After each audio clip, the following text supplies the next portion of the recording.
Amin. Berikan tepuk tangan bagi Tuhan. Silakan duduk semuanya. Silakan duduk. Salam semuanya. Salam. Ini sepertinya baru suara 5 orang. Salam semuanya. Tepuk tangan sekali lagi bagi Tuhan. Tepuk tangan ya. Saya mau berbicara gini. Ketika kita sebagai anak-anak Tuhan, apapun profesi kita, mau orang hebat di dunia, orang tidak hebat. Yang pertama, kita itu harus menjadi extract out our spirituality. Kita harus menjadi terang bercahaya, memberi motivasi, berdampak bagi sekeliling. Karena itulah Tuhan mau panggilan bagi kita. Sebagaimana Yesus, dia juga hadir untuk berdampak bagi sekeliling. Amin semuanya. Jadi jangan tinggal dalam zona nyaman. Zona nyaman yang membuat kita tidak nyaman untuk kita semakin mendekat sama Tuhan. Amin. Karena zona nyaman itu biasanya membuat kita akan tinggal. Leading. Ya kita akan apa? Kita akan tertinggal di belakang. Hari ini ya terima kasih untuk Bapak Gembala ya Pak Jinpan dan juga Wakil Gembala ya Pak Daniel dan semua pelayan untuk saya dapat hadir kembali. Bersama-sama melayani Tuhan, kita sharing firman Tuhan. Hari ini kita sesuai dengan temanya adalah pelayanan kepada orang miskin adalah anugerah Allah. Berbicara tentang pelayanan kepada orang miskin. Jadi gini, orang miskin bukan saja dalam konteks miskin secara finansial. Ya. Kalau Tuhan hanya berbicara tentang miskin karena orang gak makan, itu terlalu too short the meaning. Tetapi miskin di sini adalah orang-orang yang berkekurangan, walaupun dia mungkin finansialnya sukses, dahsyat luar biasa. Tetapi apabila rohnya lemah, artinya adalah dia adalah orang-orang miskin tersebut. Amin semuanya. Amin semuanya. Coba kita masuk lebih dalam, kita baca ayatnya dulu sebagai panduan. Ya di Matius 25 ayat 35, 36 dan 45. Kita baca bersama-sama. 1, 3. Sebab ketika aku lapar, kamu memberi aku makan. Ketika aku haus, kamu memberi aku minum. Ketika aku seorang asing, kamu memberi aku tumpangan. Ayat 36. Ketika aku menelanjang, kamu memberi aku pakaian. Ketika aku sakit, kamu merawat aku. Ketika aku di dalam penjara, kamu mengunjungi aku. Maka ia akan menjawab mereka, aku berkata kepadamu, sesungguhnya segala sesuatu yang tidak kamu lakukan untuk salah seorang dari yang paling hina ini, kamu tidak melakukannya juga untuk aku. Jelas sekali. Firman Tuhan itu selalu clearly, perfect. No question, no doubt. Yang doubt itu kita. Betul tak? Firman itu selalu yes dan amin. Berlaku universal dari level paling tinggi S1, S2, S3 sampai S10. Sampai dari enggak sekolah juga. Itu berlaku sama. Jadi jangan berpikir, oh saya ini enggak tahu firman Tuhan karena sekolah saya enggak sekolah teologi. Bukannya salah sekolah teologi. Tetapi ketika kita membuka hati, ketika kita baca dan renungkan, maka Tuhan sendiri berbicara dalam pribadi lepas kita pribadi. Karena apa? Firman Tuhan berkata, hendaklah terangmu bercahaya. Shining. Coba lihat kiri kanannya, bercahaya enggak? Atau agak gelap gitu. Coba lihat, senyumnya manis enggak gitu. Anak Tuhan itu tidak perlu pakai skincare, walaupun enggak salah wanita. Tapi inner beauty nampak centing gitu. Cetar gitu. Pria-prianya nampak keren gitu. Enggak harus dompetnya keren, tapi pertama, your face. Ketika engkau jumpa sama temanmu, dia bisa melihat kemuliaan Tuhan itu ada dalam kehidupanmu. Tepuk tangan bagi Tuhan, tepuk tangan bagi Tuhan, tepuk tangan bagi Tuhan. Oleh karena itu, apa yang mau kita simak hari ini berbicara tentang kasih yang bertindak. Katakan sama-sama, kasih yang bertindak. Kasih yang bertindak ini sangat penting. Saya ambil dari cerita bagaimana di Samuel ya. Kita baca bersama-sama 2 Samuel 9 ayat 1. 1, 3. Berkatalah Daud, masih adakah orang yang tinggal dari keluarga Saul, maka aku akan menunjukkan kasihku kepadanya oleh karena Yonatan. Satu yang paling utama di sini adalah Daud dalam masa kegagalannya sebagai raja, dia tidak ingat kepada apa-apa orang sahabat yang pernah berkontribusi dalam kehidupan dia. Dalam sebagai raja, ngapain sih dia mikirin anaknya, keturunannya si Saul? Bukankah Saul itulah musuh dia, betul gak? Saul dia itu yang mau membunuh dia menantu mau dibunuh, bayangin. Coba di sini, mungkin ada yang sudah berkeluarga, sudah punya menantu ya. Datang bapak mertua, saya bunuh ini menantu saya. Kalau gitu perlu bapak mertua cek psikiater. Ada yang salah dengan pikirannya. Bayangin. Di istana lagi dia kesurupan lagi apa? Main musik apa kecapi. Ting tong senang nyaman. Tetapi bayangin. Dikatakan ketika dia berkata masih adakah? Artinya apa? Tuhan mengajarkan kepada kita jangan tinggal pada zona nyaman. Tetapi engkau harus keluar. Harus mencari untuk kamu berkontribusi supaya banyak orang diselamatkan dalam kehidupanmu. Ini penting. Jangan nyaman dengan posisi, jabatan, pekerjaan, harta, kekayaan. Kenapa? Satu pun itu, ketika kita sampai kepada masa berakhir, tidak ada dibawa. Yang adanya 1x2. Setelah itu apa? Kita akan ketika kita sudah masuk ke dalam, kita akan apa? Dipinjak-pinjak. Betul nggak? Kan madatin kuburan terus dipinjak-pinjak, betul nggak? Nggak bisa dimasukin itu udah dibiarin aja. Wah, besok bahaya. Harus mungkin kalau kita hidup, kenapa kau pijak-pijak aku? Aku orang hebat tahu. Dipadatkan. Artinya apa? Tidak ada satupun hal-hal yang baik yang kita lakukan kalau tidak berkontribusi bagi hormat kemuliaan Tuhan pada masanya kita selesai di bumi. Oleh karena itu dikatakan begini, ya. Sikap hati Daud itu satu adalah dia menghormati keturunan daripada yang diurapi Tuhan itu Saul. Bukankah ketika dia dikejar-kejar sudah 2 kali kesempatan untuk membunuh Saul, apa dikatakan? Jangan menyentuh orang yang diurapi Tuhan. Jangan menyentuh, don't touch. Tapi banyak kali di dunia, bukan menyentuh, mempenjarakan orang-orang, hamba Tuhan dan sebagainya. Masalah orangnya tidak compliant, pimpinan kita tidak compliant, itu urusan Tuhan, bukan urusan kita. Seringkali kita resek mengurusin urusan-urusan yang tidak seharusnya kita urusin, sehingga memuaskan hati kita. Ini perlu hati-hati. Kalau kita sebagai jemaat, TAT, tat, desinap.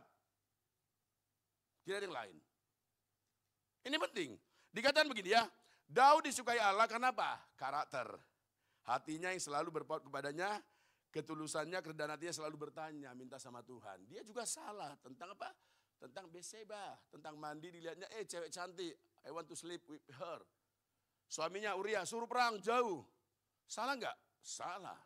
Dan Nabi Nathan menegur dia. Dan ketika ditegur dia bukan dibilang, sorry, I kan raja, boleh saja dong punya istri, punya gundik. Tapi apa? Dia datang bersungguh di depan Tuhan. Dan itulah menjadi hal yang menyukakan Tuhan.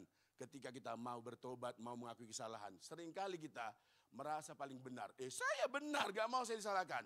Saya paling benar di situ. Kebenaran hanya hanya akan ada ketika saya dan saudara bisa dewasa menanggapi persoalan. Tepuk tangan bagi Tuhan, tepuk tangan bagi Tuhan. Itu dasarnya. Jangan bilang saya sudah benar. Udahlah, saya sudah benar. Karena kebenaran hanya milik Tuhan. Dan kita hanya belajar untuk mengikuti apa yang dia kerjakan. Apa fakta tentang daripada David dan juga Mephiboset? Mephiboset kita tahu ya. Mephiboset adalah anaknya si Yonatan, cucunya opung Saul. Kira-kira gitulah. Banyak orang Korea juga di sini wajahnya kan. Orang kita Batak tahulah, cucu, pahupuna dalam bahasa Koreanya, ya.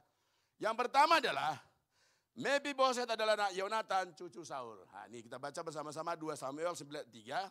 1:3. Kemudian berkatalah raja, tidak adakah lagi orang yang tinggal di keluarga Saul? Aku hendak menunjukkan kepadanya kasih daripada Allah. Lalu berkatalah Ziba kepada raja, masih ada seorang laki-laki Yonatan yang cacat kakinya. Lihat. Ziba ini adalah ketika Raja Saul ada, dia adalah bagian dari tim pelayanan, tim inti rumah tangga kerajaan. Tetapi ketika si Saulnya sudah mati dan sebagainya, dia punya anak dari si Yonatan. Ketika dibawa lari, ketika terjadi apa? Ternyata terjatuh dan timpang kakinya. Nah, ketika dia timpang, Ziba ini seharusnya dia orang yang paling sangat mengasihi. Karena dia adalah kepala rumah tangga daripada keluarga Saul ketika dia adalah raja. Tetapi tidak, si Mephiboset ini dibuat jauh. Dan ketika dia bertanya mungkin sama raja, ketika Raja Daud bertanya, dia mungkin bilang, oh ada anaknya di sana. Anak si Yonatan, maksudnya adalah supaya dia dapat mendapat tempat hormat, dapat hadiah. Karena dia memberitahukan ada keturunan daripada Yonatan, daripada Saul. Sering sekali kita dalam memberi juga tujuannya supaya nama saya dikenal. Oh kalau enggak saya beri pembangunan itu mana bisa. Sekian M lo nolnya 0,0000009 tapi kepala depannya enggak ada. Ya bahaya juga nol semua. Harus ada angka di depan. Kalau dasar kita memberi karena kita supaya mau dihargai, berarti saudara dan saya hanya cukup dihargai di tempat di dunia, tetapi di depan Tuhan, we are nothing. Sebab kita sudah mendapat bagian tempat ini. Dan itu tidak ada di sini, ada di luar sana. Tepuk tangan sekali lagi bagi Tuhan, tepuk tangan bagi Tuhan, tepuk tangan bagi Tuhan. Ini dasarnya. Ketika dikatakannya bahwa tidak adakah, artinya apa? Daud seorang yang aktif, ya. Dia aktif mencari orang-orang yang berjasa keturunan daripada raja pertama Israel. Raja Saul, dan dicarinya tidak ketemu. Dan akhirnya ketika Ziba bilang, oh ada. anak Yonatan. Kita tahu Yonatan adalah sahabat karib daripada Daud. Sahabat, friend, best friend benar. Oleh karena itu, apa yang menjadi pembelajaran daripada Raja Daud? Yang pertama kita lihat, menjaga integritas menjadi hal terpenting dalam kehidupan ini. Bukan tentang kamu hebatnya, kaya, sukses, berhasil, banyak bisnis sebagainya. Tapi yang pertama, integrity. Karena Tuhan kita adalah pribadi yang berintegritas dalam kehidupannya sehari-hari. Amin semuanya. Integritas. Kekristenan bukan tentang bagaimana kau banyak melayani, bagaimana pendidikan kita, bagaimana kita banyak melakukan banyak pelayanan di luar, tapi bagaimana hidup kita berintegritas. Kalau di dalam gereja ini orang baik-baik itu wajar, tetapi kalau di luar sana bagaimana? Misalnya mau pulang gereja, baru naik mobil, tiba-tiba mobilnya serempet, bisa nggak kita bilang, oh, kamu ya, atau gitu langsung, kamu ya, gimana kau nggak melihat? Apa kita bilang, Mbak, kenapa tadi ya, bagaimana? Ini integritas. Bagaimana sikap hati? Kalau di dalam ini kena pijak asar, misalnya tadi saya datang, terus asarnya saya pijak kakinya sengaja, jebret gitu.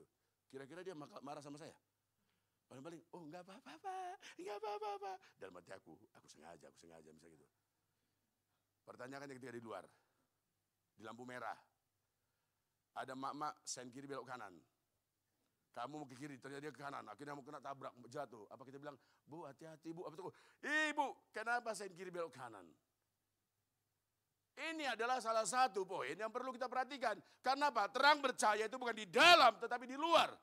Oleh karena itu, to keeping the integrity dengan compassion, berbelas kasihan itu sangat penting. Dikatakan begini, kedekatan spiritual ketulusan dalam ibadah. Ibadah artinya bukan cuma kita beribadah 1 minggu 1 kali, tapi apa? Ketika kita bekerja, afado, ibadah itu dari kasar katanya afado, beribadah, bekerja, berkarya dimanapun namanya bagian daripada ibadah. Oleh karena itu anak Tuhan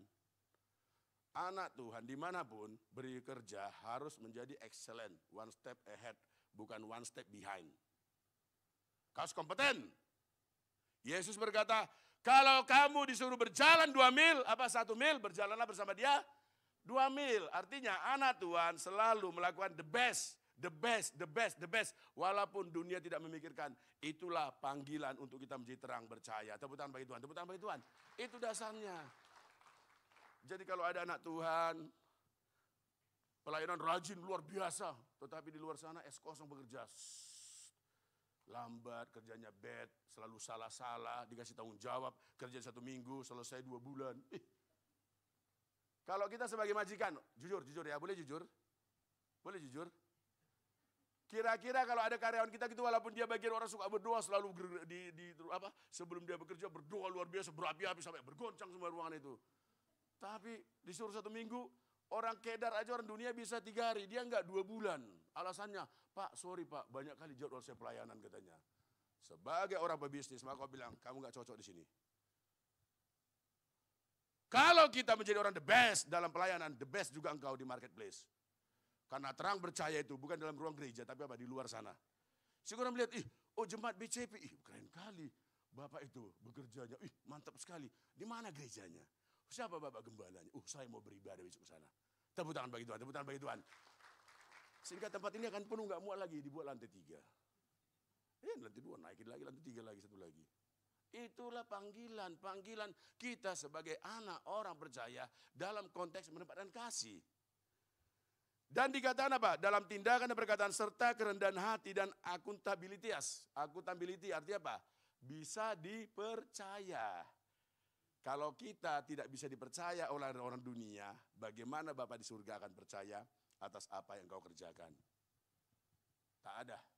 Kalau kamu dikasih tanggung jawab mengerjain sesuatu tentang uang Rp1.000, you nggak bisa tanggung jawab. Jangan harap kau punya 1 miliar untuk ditanggung jawab sama Tuhan. Tidak akan mungkin. Dalam bahasa Inggrisnya AUIN. AUIN, tak mungkin. Itu tidak mungkin. Dunia mencari orang-orang berintegritas, orang-orang punya kapabilitas, orang-orang punya apa? Accountability. Trusted. Kenapa? Allah yang kita kenal, Yesus Kristus adalah pribadi yang dipercaya. Dari seluruh aspek kehidupannya, semuanya can be trusted. Bisa dipercaya. Oleh karena itu, ketika kita sebagai murid, mari pastikan kita juga menjadi orang-orang dapat dipercaya. Amin semuanya. Kita baca Mazmur 24 ayat 4-5. 1, 2, 3 bisa dibaca. Mazmur 4, 24 Ayat 5, 1, 2, 4, sampai 5, 1, 3.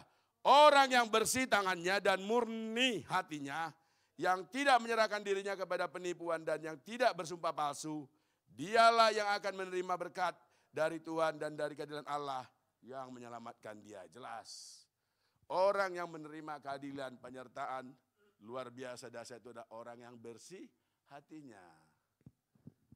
Makanya jaga hati. Firman Tuhan berkata apa? Jagalah hatimu dengan segala kewaspadaan. Karena dari situlah terpancar di bersinar keluar kehidupan.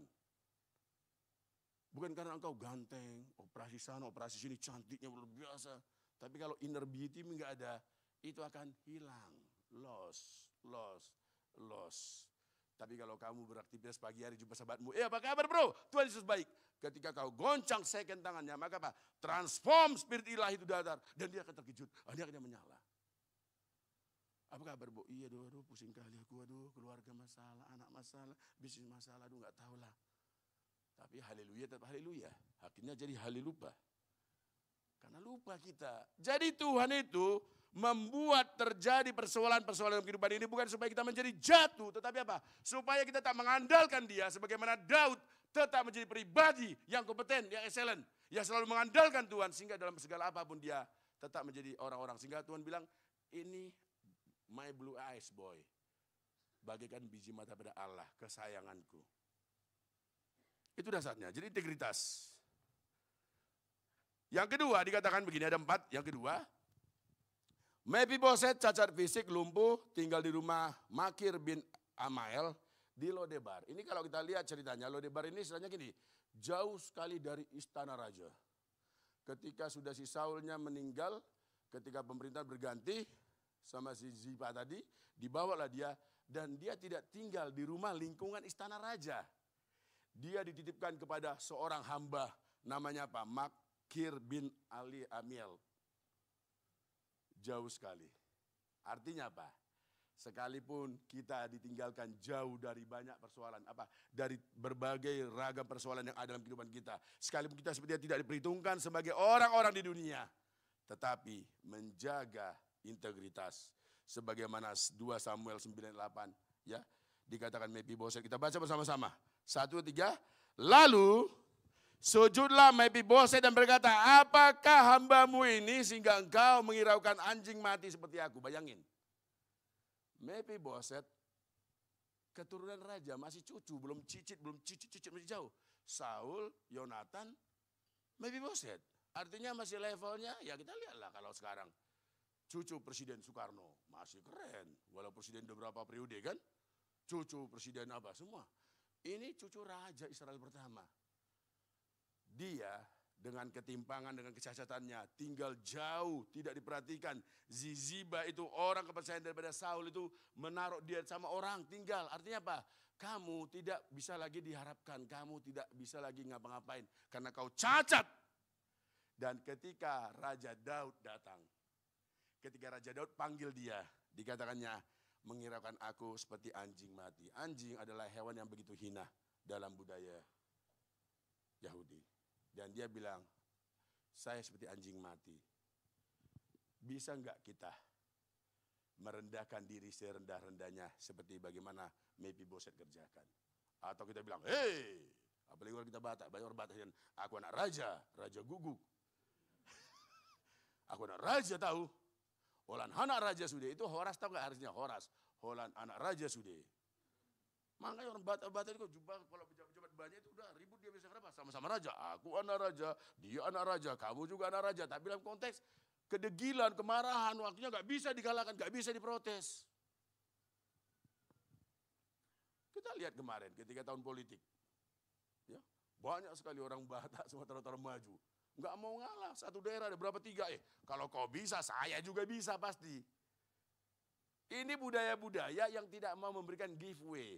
Ya, kepada orang-orang yang memang bisa lebih layak. Kalau kita bisa giveaway, ya, sama kalau kita di Singapura, ya misalnya di berkendaraan, ada selalu rambunya giveaway, ya, beri laluan kepada orang yang mendahului. Artinya apa? Kalau memang ada orang lebih kompeten, lebih mampu, ya udah kita mundur, kasihkan saja kepada orang layak, jangan paksakan. Akhirnya semua tidak dapat. Dan ini yang terjadi.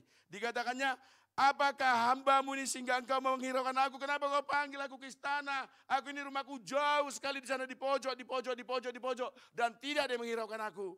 Tapi dikatakan begini, apa yang hal yang paling utama yang dapat kita lihat? Kerendahan hati daripada Daud dan juga Mephiboset adalah hal yang utama yang Tuhan mau lihat dan cari. Ya. Kerendahan hati. Bukan rendah diri ya, beda ya. Rendah diri itu bahaya, harus dinaik. Rendah hati, humble. Aku hanya seorang hamba, ya udahlah orang mau bilang apa, toh selagi saya masih melakukan yang benar ya udahlah, terserah. Saya dalam kehidupan ini pernah saya sampaikan kemarin ya, misalnya gini ya, saya kasih perumpamaan, misalnya saya berjalan, terus di sini banyak orang-orang terus bilang, orang gila lewat, orang gila lewat, orang gila lewat, misalnya. Sering sekali kita gagal fokus dengan hal yang tidak membangun. Akhirnya ketika dibilang orang gila, kenapa kau bilang saya orang gila? Saya orang waras tahu. Sebenarnya kalau jujur ya, ini masalah psikologis juga. Kalau kita memang waras ketika dibilang orang gila, berarti tidak saya itu. Artinya kau lewat saja, bilang aja, tadi saya orang gila bro, saya orang waras, saya lewat saja tenang. Betul tidak? Tetapi banyak kali kita, kenapa kau bilang orang gila? Langsung kita toyor dia. Artinya apa? Kita sendirilah betul-betul menjadi gila di semua kata. Hati-hati, ini perumpamaan tentang bagaimana sikap sebagai anak Tuhan. Ketika dunia tidak suka sama kamu, itu tidak bisa kau pilih. Tetapi yang penting adalah bukan menyikapi bagaimana pikiran mereka, tetapi bagaimana kamu bersikap hal-hal positif. Sekarang saya tanya begini, jujur ya. Ketika kita berangkat dari pagi mulai sampai gereja ini, berapa banyak hal-hal negatif yang sudah kita pikirkan? Mulai rumah, bangun pagi, cepat kali harus pelayanan, aku itu satu. Yang kedua, kemas-kemas sama istri bisa pasangan. Lama kali, cepatlah, nanti terlambat. Yang ketiga, naik kendaraan, jalan macet. Malas sekali lihat jalanan ini macet kali. Yang keempat dan sebagainya. Coba, berapa banyak hal-hal negatif kita sudah lakukan tanpa sengaja? Coba tanya hati kita. Kalau itu terjadi, bertobat hari ini. Ketika kau bangun pagi, besok, I love you Lord, hope your mercy never fails me. Tuhan terima kasih, I love you Lord. You are so good Jesus. Bangun pagi, anak-anakmu, ayo nak bangun nak, berprestasi nak. Ayo hebat nak ya, mau bekerja, sarapan. Terima kasih berkat, dalam nama Yesus, penuh berkat luar biasa. Kau bekerja, kau berangkat, kota Batam, kota saya cintai. Saya mencintainya. Kalau itu terjadi, percayalah, aura wajah kita dari sedikit agak-agak cemong-cemong berubah akan menjadi cetar, manis dan bahagia. Coba lihat wajah kiri kanannya. Sudahkah dia memperkatakan hal-hal positif dalam kehidupan ini? Tepuk tangan bagi Tuhan, tepuk tangan. Ini penting ya. Dikatakan begini, di Amsal 22 ayat keempat, ganjaran kerendahan hati dan takut akan Tuhan adalah apa? Kekayaan, kehormatan dan kehidupan. Hamoraun, Hasangapon dan Hagabian, itu bahasa Koreanya. Ganjaran kerendahan hati. Tuhan akan berikan kekayaan. Kaya artinya kaya sukacita. Bukan bicara tentang harta saja. Kalau hatimu sudah bersukacita, maka harta itu menjadi nomor 2. Tapi kalau harta menjadi prioritas nomor 1, maka apa? Sukacita itu tidak pernah ada. Kurang aja. Lihat tetangganya rumah baru. Kok bisa dia rumah baru ya? Dari mana itu? Dia PNS, korupsi itu. Begitu kita negatif aja. Nanti tetangga kita anaknya bermasalah, nggak diatur orang tuanya. Orang tuanya gimana ini punya anak ini, nggak diatur gini.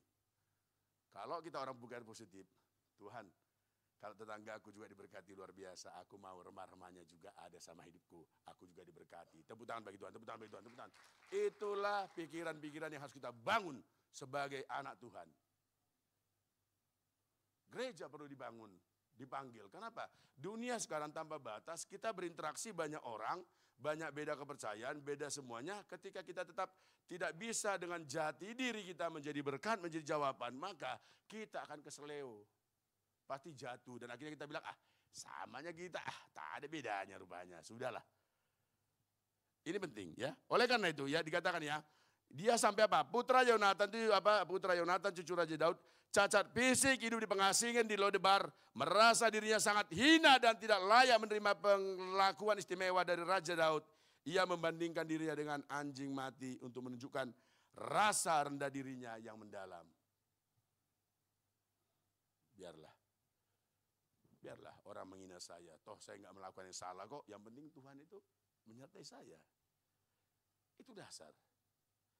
Saya selalu setiap hari karena saya juga bekerja beraktivitas berusaha untuk membangun hal-hal positif dalam apa aja. Sekalipun ada suatu kesulitan selalu saya melihat sisi positifnya. Jangan pernah lihat sisi negatif. Kenapa? Kalau kamu berpikir kepada hal negatif maka apa? Itu akan terjadi dalam kehidupanmu. Contohnya orang-orang ibu-ibu ini. Anak sekolah pulang lambat. Aduh kemana anakku itu? Aduh mungkin naik motor kecelakaan. Tanpa sengaja seringkali ibu-ibu begitu. Aduh nanti gimana dia? Mau tes masuk perguruan tinggi bisa nggak dia ya? Kita selalu negative thinking. Karena iblis memang suka kalau kita negatif. Supaya kita selalu curiga, khawatir. Suami belum pulang, kemana suamiku ini? Mungkin pergi dia ke karaoke sama temannya. Halo, ini hati-hati. Makanya lakukan, pikirkanlah hal-hal membangun, hal-hal positif. Supaya apa? Aku dan sisi keluargaku, kami beribadah kepada Tuhan. Home sweet home, bicara tentang kehadiran Allah dalam hubungan rumah tangga bagi kita semua. Tepuk tangan sekali lagi bagi Tuhan, tepuk tangan bagi Tuhan. Yang ketiga cepat saja yang ketiga. Yang ketiga apa dikatakan? Mephibosheth menerima kebaikan dari Daud. Ketika dia dipanggil, dia bilang, aku anjing mati, gak ada artinya apa-apa. Tetapi kita lihat, kita baca bersama-sama 2 Samuel 9:9, 1, 3. Lalu raja memanggil Ziba, hamba Saul itu, dan berkata padanya, segala sesuatu yang adalah milik Saul dan milik seluruh keluarganya, kuberikan kepada cucu Tuanmu itu. Lihat yang ketiga.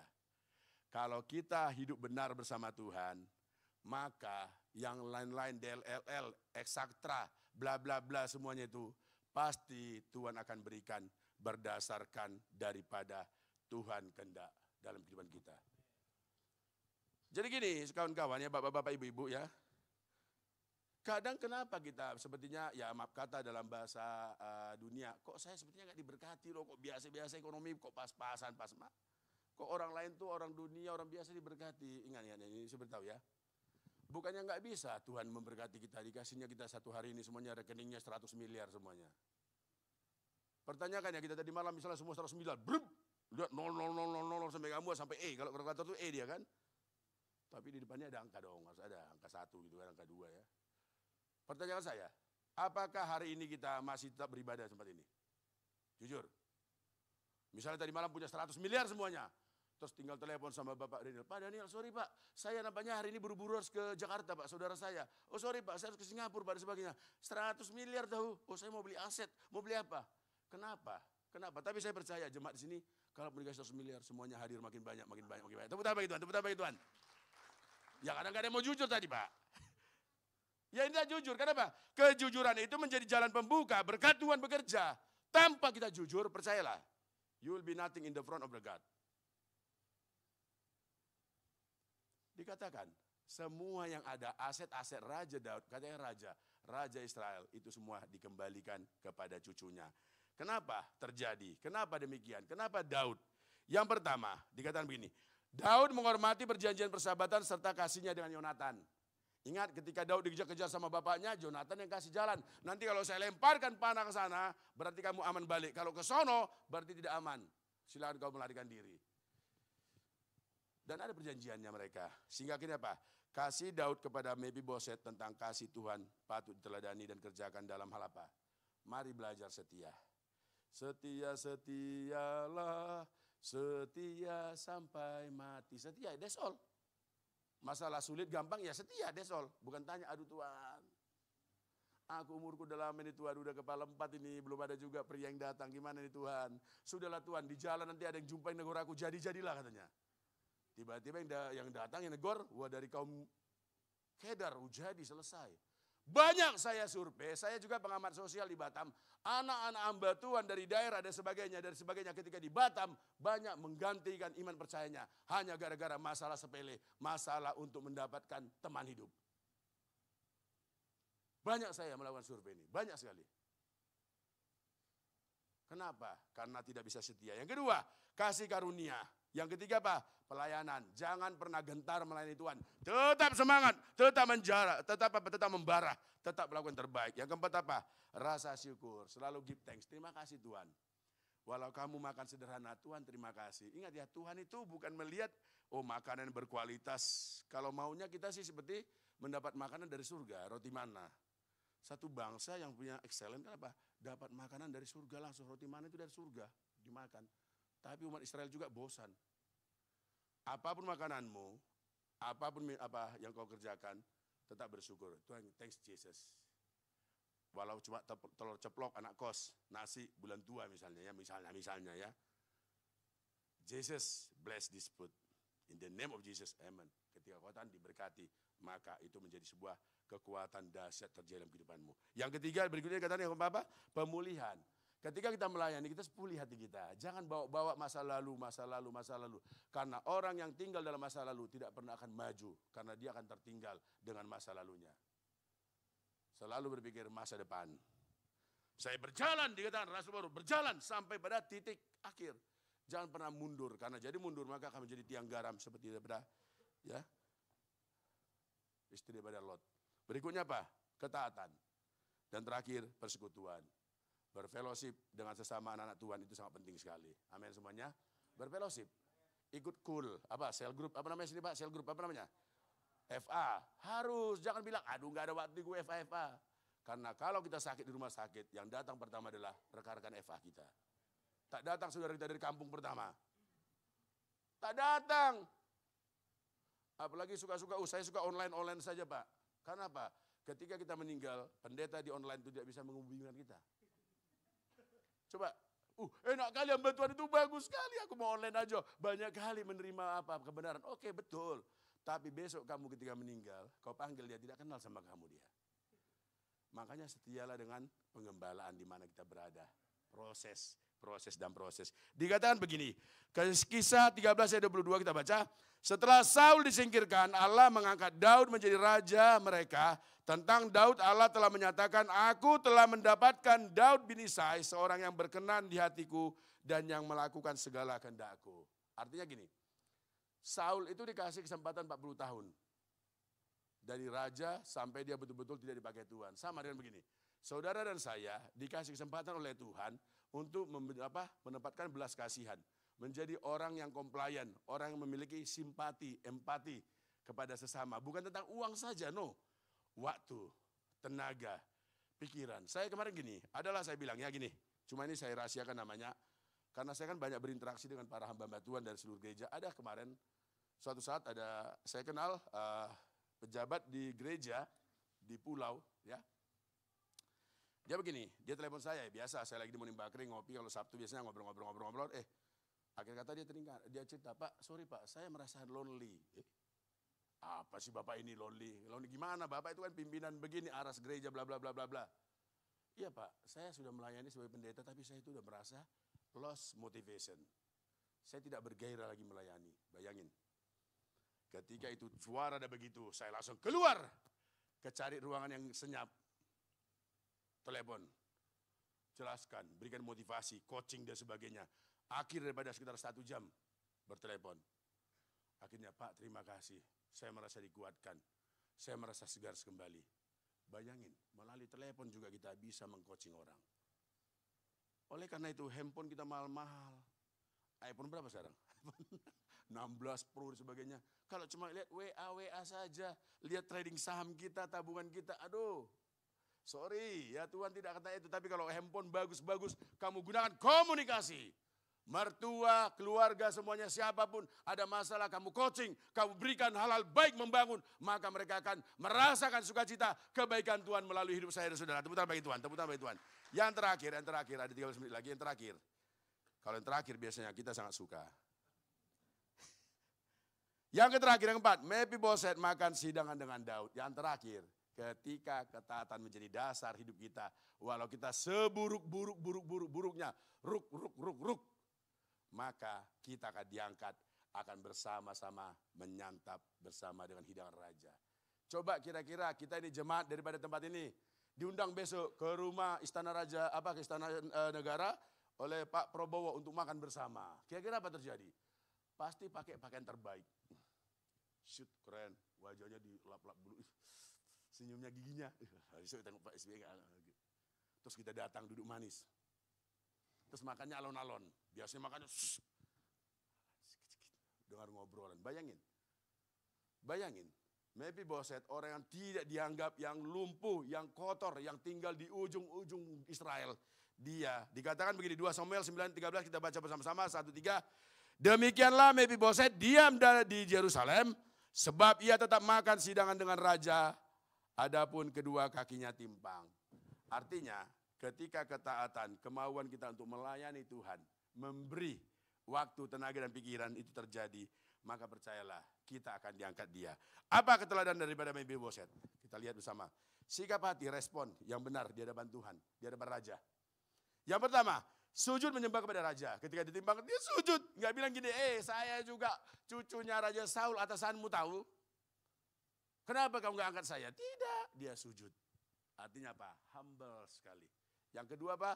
Memperoleh kasih karunia dan dilayani bersama raja. Karena dia orangnya betul-betul sangat merendahkan dirinya, maka diangkat oleh raja. Yang ketiga, merasa kesedihan ketika terpisah dari raja, setia menantikan pertemuan. Ini begini, ketika pada saat Raja Daud menjadi raja, kan anaknya itu Absalom itu kan memberontak ya.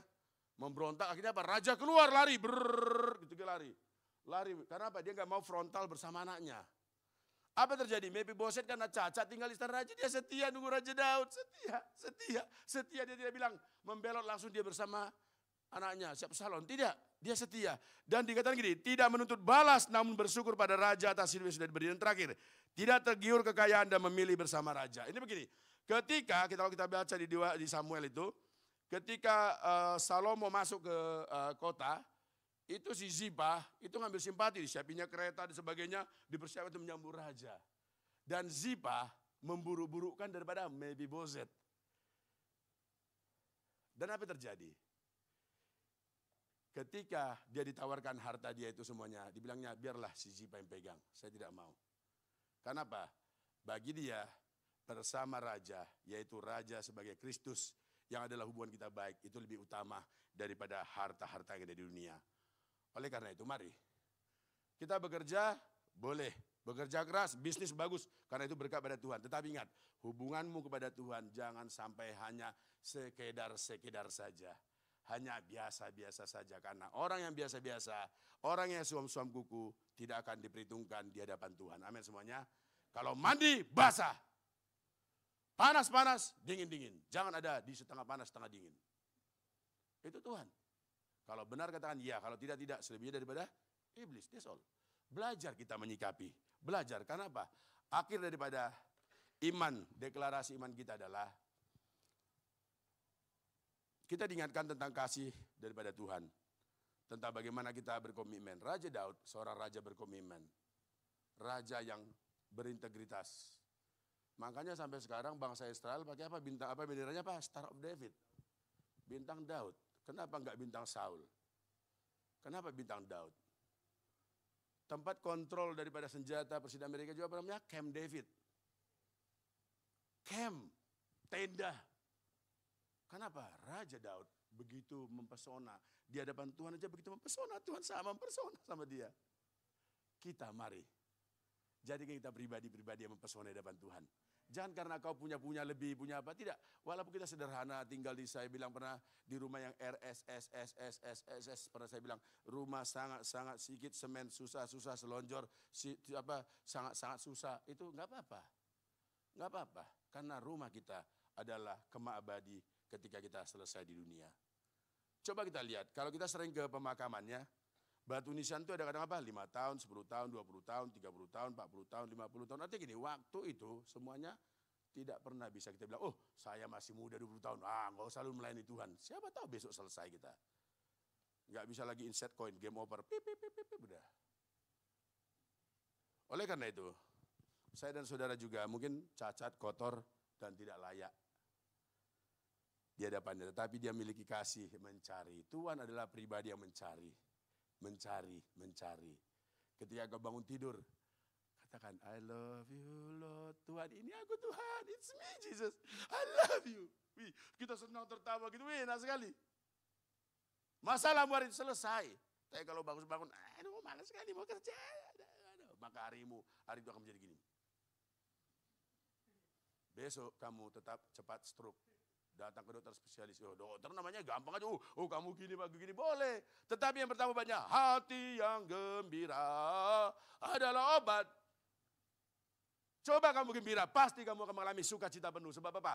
Tuhan tidak pernah memberikan yang di luar daripada kemampuan kita. Gembira senantiasa, gembira, bergembiralah bersama Tuhan. Itu kunci dalam kehidupan ini. Apapun masalah, Tuhan mampukan kau untuk melewati. Karena kalau kita nggak punya masalah, berarti kita sudah di Sungai Tamiang. Itu saja. Aku udah melayani Tuhan, banyak masalahku. Enggak apa-apa, belajar masalah itu menjadi kau lebih baik dan benar. Oleh karena itu hari ini, mari kita kerjakan dalam kemuliaan-Nya. Tepuk tangan bagi Tuhan, mari kita undang berdiri. Kita undang pemain musik, kita nyanyi ke depan, kita nyanyikan sebuah lagu. Yes Lord Jesus. Mari kita imani apa yang Mephiboset kerjakan. Mephiboset jadi orang berkenan. Jadilah.